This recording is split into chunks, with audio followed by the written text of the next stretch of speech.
In 2024, Ford Motors cut back production on their F-150 Lightning, the electric version of their popular pickup truck.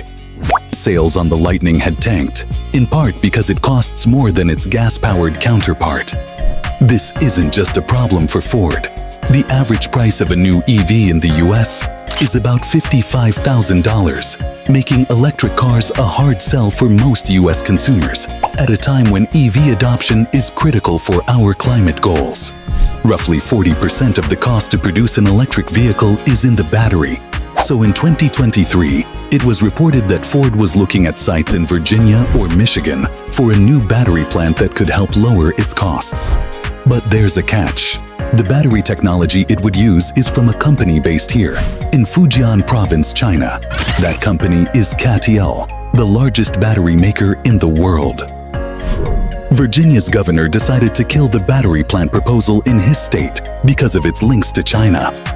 They are influenced, if not controlled, by the Chinese Communist Party. Putting Ford's CEO on the defense. This plant is a wholly owned subsidiary of Ford. And leaving them to look elsewhere for a site. This battery plant got caught up in a broader trade war between the US and China in reaction to the extraordinary rise of China's electric vehicle market. They make up over half of all EV sales globally, and in just a few short years, have brought slick and affordable electric cars to the market. Key to this rise is the electric vehicle battery. This part of the EV is where China has really come to dominate the global market. So how did Chinese companies create the world's leading EV battery? And can US automakers make an affordable electric car without it? The first major reason for why China's companies were able to develop their EV battery is due to a huge amount of government support. Roughly 20 years ago, China was on track to become the world's largest importer of oil, so electrifying its car fleet would help it become more energy independent. Not to mention a growing air pollution problem in China's cities, in part due to car emissions. The EVs had it going for them was that the head of the Ministry of Science and Technology was a big believer in this, and his sense was that Chinese companies were just never going to be able to compete on internal combustion engine technology. That's how you get this package of policies that really supported what Chinese government defined as new energy vehicles. Companies making the cars can get a subsidy whenever they sell a car. We're also talking about they're getting cheap land leases from the government. They're getting cheap loans from the state-owned banks. According to one estimate, from 2009 to 2022, the Chinese government gave out $29 billion in the form of subsidies, research spending, and tax breaks to the EV industry. Starting around 2009, local governments also provided Chinese companies with an instant market by contracting them to electrify their bus and taxi fleets. The city of Shenzhen's fleet of 16,000 buses was electrified by BYD before it became the world's largest EV company.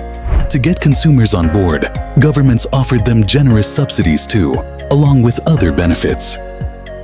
Like discounts on charging, favorable parking, traffic congestion related policies that EVs get a break on. EVs actually have a different colored license plate even, so it's very visible, and so people see, oh, that's an EV. They get all the special treatment. But the battery wasn't very good in the early days. And so the Chinese government goes in and starts introducing stricter standards of batteries. So saying, well, you only qualify for this credit if your battery density reaches this level. Consumer EV sales in China exploded. And when it did, the government did something important to protect their own battery industry. When foreign car companies like GM and Tesla wanted to sell their EVs in China, the government made a rule that their cars must use Chinese-made batteries to qualify for consumer subsidies. China's central government phased out consumer subsidies in 2022, but the demand had been created. In 2024, over half of new car sales in China were electric. This is like a milestone because half is a big thing. It means that the majority of the people actually prefer EVs over gas car style. The second way Chinese battery companies became so dominant is through the supply chain for the battery components. The type of battery that typically goes into electric vehicles is called a lithium-ion battery. The four main components of the battery cell are the cathode, the anode, the electrolyte solution, and a separator. The cathode is usually packed with nickel, cobalt, and manganese. The anode uses graphite, and the electrolyte is made up of mostly lithium salts. Over the past several years, Chinese companies started acquiring ownership stakes in mines around the world where these minerals exist. Their strategy is simple: control the production, and you control the price. As a result, Chinese companies now control significant percentages of the world's supply of the minerals needed for batteries. But where China really controls the supply chain are the steps after mining. No matter who mines the minerals, China refines a vast majority of them. This step involves factories grinding down raw mined materials and extracting the desired mineral, a process that is quite polluting. This is why you don't see much refining happening in developed countries. Chinese plants also manufacture the vast majority of the four components of EV batteries: the cathode, the anode, the electrolyte, and the separator, and then assemble them to make the battery cell.